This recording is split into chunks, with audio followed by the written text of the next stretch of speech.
ACES interviews. Conversations to empower. Introducing Kait Hatch. Hello and welcome to ACES interview conversations to empower. I'm the coach and speaker, and today I'm joined by Kait Hatch. Kait is a creative polymath, which is a short way to say they are a multi-genre writer, mixed-media artist, and Buddhist chaplain. Thank you for joining me, Kait. I love reading you about page on your website. I'd love to know more about the miscellaneous network you founded. Okay. I first of all, I just have to do a little shout out to my friend Lauren who wrote that bio for me. I highly recommend people not write their own bios. Go find someone to write it for you because then it's less awkward. Um, so yeah, the Miscellaneous Youth Network. Basically, when I came out when I was 14, and there was only one youth group in the city that I grew up in. And the age range of that youth group was 14 to 24. And that was a bit much, as you can imagine. And almost right away, I was thinking about how there should be more youth groups. And by the time I was 19, I started to also be aware that the youth group followed this format that people didn't always enjoy. So we had the safe sex night and the healthy relationships night and the movie night, and it was just this constant cycle. And I wanted to see more youth groups. I wanted to see more youth groups with options for different ranges of age. And also, because sometimes we would have kids as young as 12 show up and then we'd have to turn them away. And that made me really sad. So when I was 19, I was working for this organization that did advocacy support for kids who were in the child welfare system. And the executive director there was really supportive of me. And I had been ranting to her about how little there was for queer youth in the city. And that basically until you turn 18, when you're queer, there's like no community to be found. Or there's this one youth group, it's only downtown. If you can't get to it, that sucks. And otherwise you have Pride Day, and that's one day a year. So it's really isolating and really lonely. And this was back in the early 2000s. So this is when the internet was not what it is today. Social media did not exist yet. And my executive director said, well, what are you going to do about it? And I said, I guess I'm going to start an organization.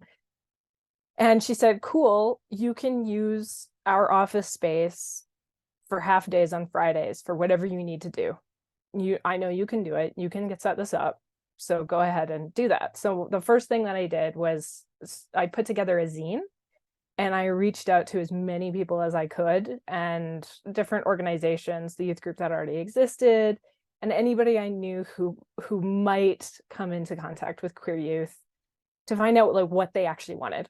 Because at this point, like, I'm 19. So I was like, I know what I wanted when I was under 18, but I don't know what they're going to want. And I don't want to assume.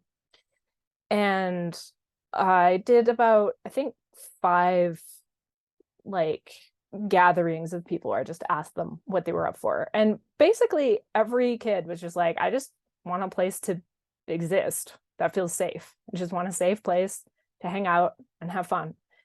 So that's what I started working on, was creating safe spaces just to be a queer kid. It didn't have to be about talking about queerness necessarily, or anything even to do with the usual stuff about like, okay, we're going to talk about safe sex, but from a queer angle, because obviously you're not getting that at school. The assumption is always straight. And then I went to Australia. I went to Australia for 6 weeks for funsies. And while I was there, I became a drag king. A friend, the person I was staying with, gave me a yellow suit, which you have seen. Um, and my friends that I was with helped me choose my song, my very first drag song, which was Common People by Pulp. And one of my coworkers at the time had given me a name already because I like to dye my hair rainbow. So she called me Roy Jabiv. I was like, okay, Roy's gonna be my drag name. And yeah, then I did drag and it was amazing. And I was like, I need to be able to do this all the time. And I want this is perfect, right? This is something that I can offer that is a distinctly queer activity. I found when I got back to Calgary, I found a bar that was totally willing to host an all ages show. And that basically was the birth of the Miscellaneous Youth Network as like having an established thing. We had a zine that we put out every 3 months, and then we did shows once a month on Thursdays at this bar where there was an all ages show. That was the early show. That was the clean show. And then the 18 plus show. And it just really blossomed from there. It never really made a lot of money. We didn't really have any funding streams whatsoever, but we had a really strong community of people who wanted to create this like sustainable safe spaces for queer and trans youth. It was also really cool because again, this is like the early 2000s, and you wouldn't be that surprised to learn that basically someone would come to perform in drag. They'd perform as a drag king a couple times, and then like within 3 months, 4 months, they would come out as trans because they finally got to experience gender euphoria. And we're like, oh. So we were also in our group, we were constantly like pronouns, we're like pronouns, like who cares, whatever, they change all the time, names change all the time, it depends, is someone in drag, are they out of drag? It was a really playful, fantastic community, and it's still going today. It's transformed from that. They don't have the monthly shows anymore, but they still do regular drag shows, and that's still the core fundraising stream. It's called Fake Mustache Drag King Troupe, and it is officially the longest running drag king troupe in Canada. So that's kind of neat because I didn't set out to do that, but that's what ended up happening. And now they do things like a queer prom. So they do that for kids who aren't, basically if their schools are really hostile and won't let them take their same gender partner or gender queer partners to whatever graduation ceremony is happening or party is happening. So they have queer prom. Mostly it's for the Catholic kids. And they do other special events and stuff. They do like a special Halloween show. And they do have a variety of youth groups. So yeah, the Miscellaneous Youth Network, it's still going strong and adapting, and always seems to be adapting to what queer youth need in the current moment. So I'm not involved with it anymore, but it's cool that like it's still going, and that it just the next generation keep running with it. Great to hear that it kept going and kept developing. And I was thinking, I definitely remember your yellow sheet. It's really yellow. Yeah, I think it when I first met you, you were wearing that yellow sheet, I believe, and you were doing a drag king workshop, I think. Yeah, I totally did. Yeah, that was really fun. Yeah, that was a very long time ago for people watching this, and actually attended your workshop helped me to cover my festival, my drag king name, and then that became my actual name. So yeah, that was really, really cool, momentous event I attended when I met you. Yeah, I was thinking when you were saying that youth group nowadays, I don't know what it's like. I'm in Canada, but over here, I feel like youth group are kind of not so much.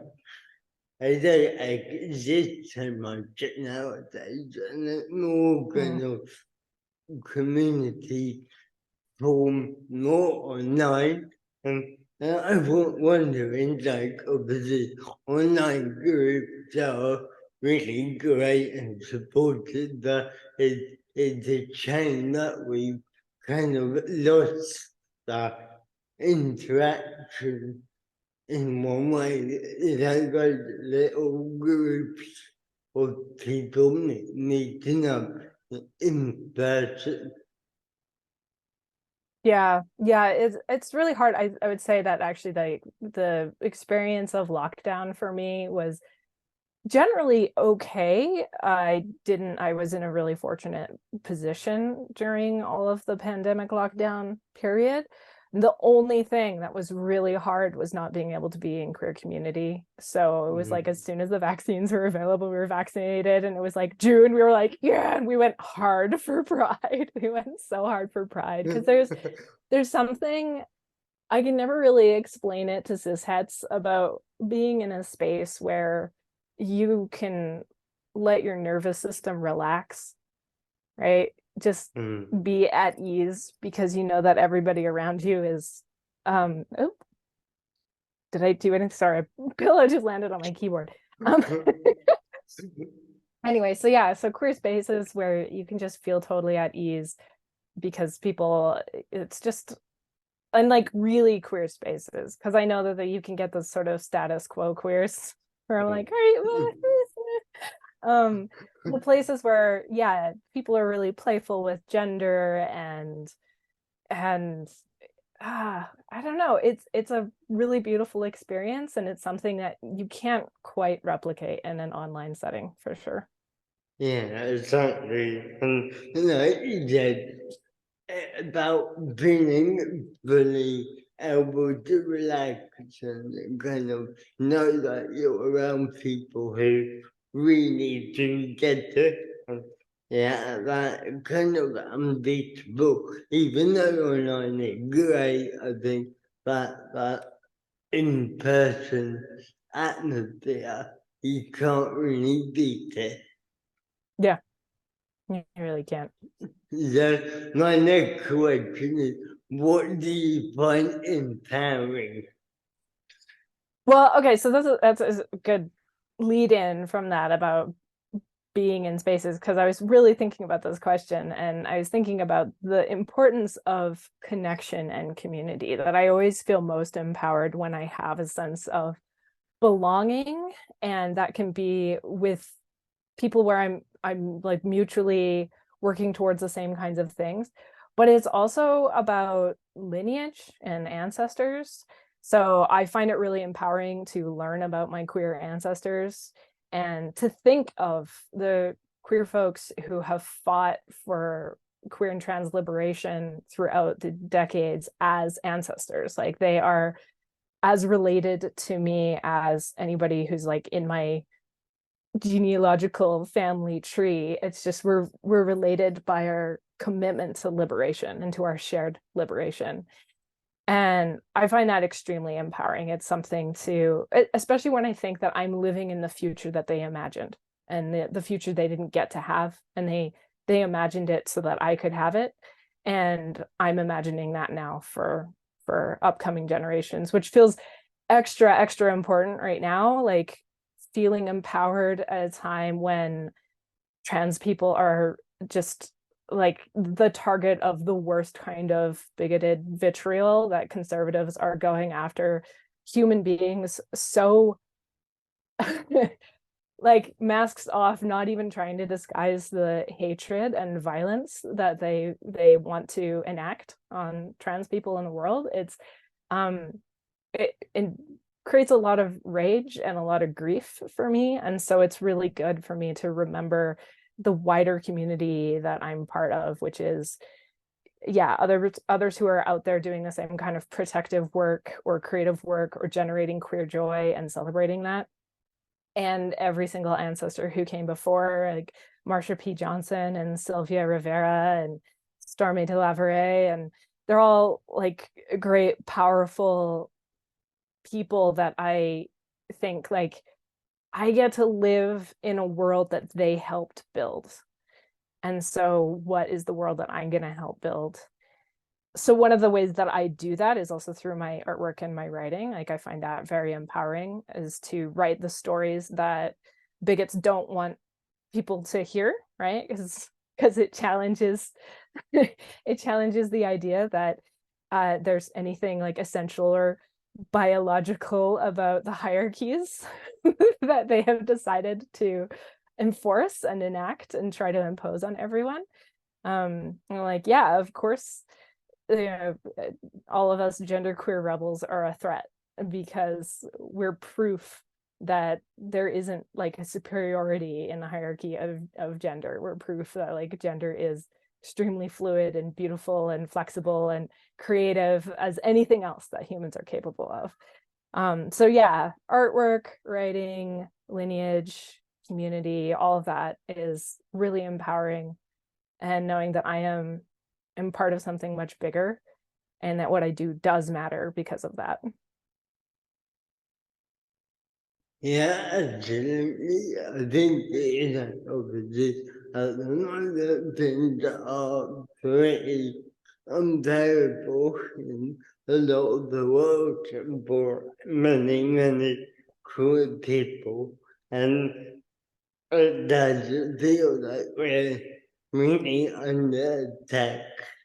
Mm-hmm. And I think it can be kind of comforting, but to remember that, we are part of something bigger. And like you said, the people that have pioneered before us and had led the way for us to be where we are now, even though that doesn't feel like things have gone backwards, but I guess in a larger sense, we are where we are because of pioneers like them, and Yeah. hopefully the work that people are doing now will help, pave the future for generations to come. Right, exactly. Like if I share with people, I have yet to have lived as much of my life legally allowed to marry the person I love as I did where it was illegal and not allowed. Right? Like it wasn't until my like early 20s, or it was like late teens, that marriage equality was recognized in Canada as far as like same gender couples, because obviously there's still lots of issues around marriage equality and disabled folks and what kind of coverage people are still, going to be getting if they get married. But like it's a step. I don't think it's not the human rights achievement that a lot of people like to think that it was, but it still matters, like if it wasn't for marriage equality, my partner and I couldn't legally be in the same country together. So that does matter. And that's something that changed in my lifetime because of the two previous generations really fighting for it. And that's just like one little example. And there's just countless, like the opportunities that I have, the fact that like, I if there's a medical crisis with my partner, I can be present. I can't even like express to people that I am very aware that that was not always available to someone like me, and that matters. That super matters. So yeah, it just thinking about that every with everything that I do, I was like, whatever I'm doing right now is going to matter for someone in the future. Yeah, and like that small example you gave, which is ginormous when you think of it, to be present for your partner, but Mm-hmm. and it crisis and medical crisis, and it things like that, I think that we forget that things have we have managed to achieve things like that, even though at the moment it feels like a lot of our sort of developments are being lost. what am I trying to say? I guess I'm trying to say that even though at the moment we are really going through hell, Yeah. I don't know the way to put it. Like, so remember that it won't be forever. We will, I believe, we will eventually find a way to overturn all this shit.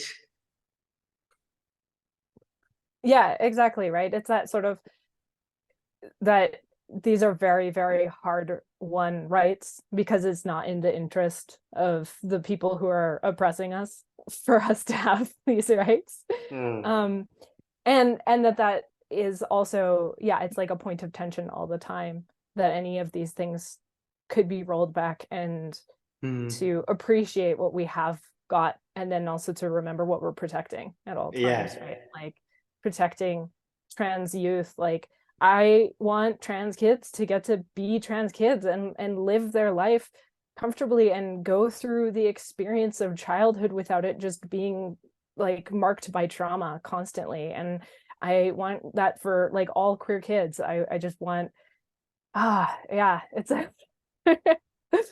it's a lot. I think I'm starting to get into your your last question, your third question.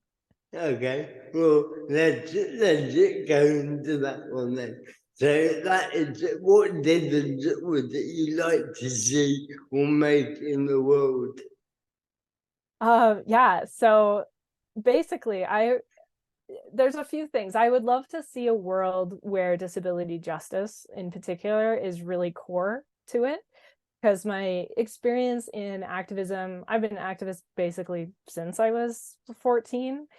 And when I encountered the disability justice movement, it's the most integrated intersectional movement I've come across, because it is the most aware of how we live at the intersections of our identities, which I can't claim credit on that one. That comes from a friend of mine, E West, who is incredible. And they said that, like, we all live at the intersections of our identities. We can't not, right? Like, labels will only ever be an approximation of a person. And our personal experiences are so multifaceted and so rich, and disability justice has created language around that acknowledges that says, like, there's disability within disability. You have an amazing rainbow. I relate a lot to my experience of joining the disability community as my experience of realizing I was queer. Like, there's the words that we are given by the oppressive society we live under, and then we kind of take those words, and there's not very many, you know. Like, when I came out as queer, I didn't actually come out as queer, I came out as bisexual, because basically until I heard the term bisexual, I'd only ever heard straight or gay. That was it. There were only two options. Someone said, I'm bisexual, and I was like, what? There's shades of gray? And it fit at that time for how I felt about what my attractions were. And that was long before I started like a gender questioning journey. But so I adopted bisexual, and then as soon as I was part of the queer community, then I found the term queer, and I loved queer because I was like, queer covers everything. Because I'm like, yeah, I'm like, my sexuality is queer, but my gender is queer too. My gender is like, you can't misgender me with pronouns, for example. You can use any pronoun on me. It's not gonna misgender me. They all work. All bring me gender euphoria for different reasons, depending on the context. And so the same thing happened for me around disability, where when I first encountered the term spoonie, I was like, oh, that's an interesting term. I'm kind of curious about that. And I read about it, and I was like, that feels really relatable to a lot of my experience, because I'm hypermobile. I'm hypermobility EDS type. And I was like, oh yeah, but I still did the thing that happens because of ableism, where I minimize the reality of my own experience by comparing it to other people I'd seen with hypermobility. It's like, oh, well, I'm not a wheelchair user, so I'm not like that bad. You know, started to get involved with disability justice. And suddenly like it just exploded, right? There's like so many different terms, so many senses of like, oh right, disability isn't it's not just physical, it's not permanent, it's not fixed, it doesn't look one way. You can have multiple disabilities. Some are invisible, some are visible. Some people are not going to consider themselves disabled even though society disables them. Like connecting with the deaf community, where you know, it always tickles me that when a deaf baby basically they pass the deaf test, they fail the hearing test, but they're like, oh no, they passed the deaf test. And I was like, that's great, right? Like it's this complete flipping on its head of thinking that there's something wrong or bad or flawed, which again was everything that I had learned about queerness, was that like somehow being queer was going to be really hard and bad and terrible because something was not okay about queerness. And I was like, well, it's not that queerness is hard or bad or wrong. It's that homophobia and transphobia and oppression and bigotry are really hard, right?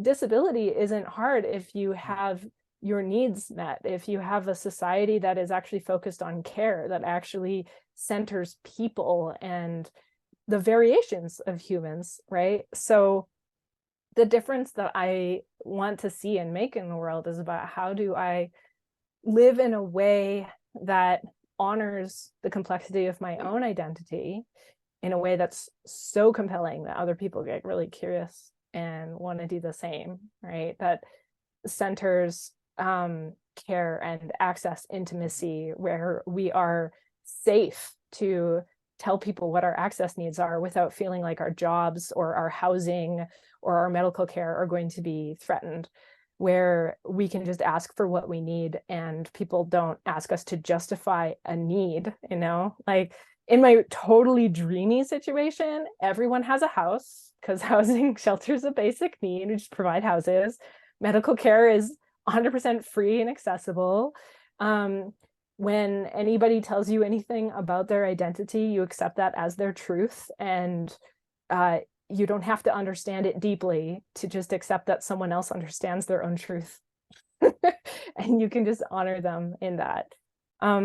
So I can't completely like flick a switch and change the world and get rid of fascism and bigotry, but in my own community, in my own spaces, with the relationships that I have, I can just be fully present with people and give them the support they need from whatever they ask for, how they ask for it, whatever they tell me is true to them. And also honor that within myself, you know, honor what my boundaries are, honor what my energy is. Not push myself, honor what I know to be true about my creative process and my personal experience and what my body needs. Yeah, and I think just to pick up on what you said about that justification, Mm. I would definitely like to see that go out the window. Because why does anyone need to justify themselves about anything, about disability or, you know, queerness or whatever? When you say, I am X, then it triple is like, okay, great. No, you know, let's question that, let's analyze it, which I feel that we, you know, a lot of the time people do that. Yeah. And yeah, I think I was wondering, do you think like intersectionality in like sort of a career sense and maybe in relationship to disability, do you think it becoming more kind of understood or not? I don't know. I mean, I think like it's one of those things that we have to acknowledge the reality that we're in if we're going to change it. Right? So we can't skip over the work that needs to be done. And I feel like right now the work that needs to be done is that we need to acknowledge the vast number of labels that do exist at the same time as understanding that people change. Nothing is permanent and fixed. Nothing has ever been permanent and fixed. And that as we learn, we offer grace around that learning process for ourselves and for others, and just don't hold anything too tightly, right? Like this kind of bursting forth of various identities and acknowledging intersectionality to me is, it's like naming the unnameable things in a lot of ways, right? Because it's not just about saying, oh, well, here's these like other than whatever the default is. It's like, no, we're going to start naming the default too for what it is. And that's a big part of it, right? Because the systems of oppression we live under thrive by us not looking at them and not noticing and not seeing what they do. And what they do is they set up binaries. They set up opposing forces and then hierarchies based on those binaries. And this is why I feel like disability justice and the whole quilt bag community, like, this is why we're such a threat. Because we're constantly pushing against those binaries and pointing out that they are false, that they are arbitrary, that they are just made up. And that also in being made up, they are made up to benefit the few at the expense of most of us.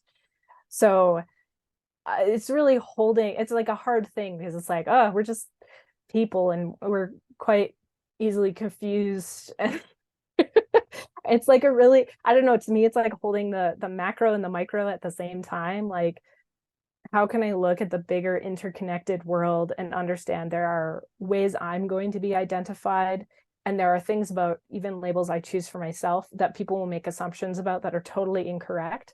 And because I know that, all I can do is be aware of those things in myself. Be aware of how I can be like really open to how labels change and shift, and language is constantly evolving, right? Language is not fixed. Nothing is fixed and permanent. Everything changes all the time. So yeah, it's a big human project, and it might seem like, oh, well, that's so like high in the sky, but it's like, yeah, but you as an individual, you're part of this. It's like, I don't know if you're familiar with Adrienne Marie Brown's work, but she talks a lot about fractals, and the whole point is like, society is made up of people, so you're a person, so whatever you do, society is influencing you, but you're also influencing it constantly. It's a constant interplay. So whatever work we're doing on ourselves, and it's like, my mind is the only mind I can change. Yeah. So that's the one I'm going to be present with. I'm going to notice these bigger things, and then I'm going to see, okay, how are they showing up in me, and what are the tweaks and changes and shifts I can make, so that I can, start living in this body the imagined future that I want, so that all people, regardless of whatever intersection they're living at, are safe, are loved, are celebrated, are completely fine to be their precious human selves. Yeah, and I agree. It begins with us, and when we have that accepted about ourselves, and that kind of, we can sit comfortably with our identity and the changing of it, and hopefully other people can kind of learn from that. Yeah, and like not expecting people to have to learn from us, but just being like, I'm just going to live my best life, and if you notice, Yeah, great. yeah, exactly. So basically, you do you, and Mhm. then everyone else does that. Yeah. Yeah. Well, I wish we could continue that we already could have that. So I'm going to wrap it up. Thank you so much, Kate, for joining me. Where and how can people connect with you? So speaking of that whole macro micro thing, I have started to really divest from social media. So I am on Instagram, and you can find me at KSC_Hatch.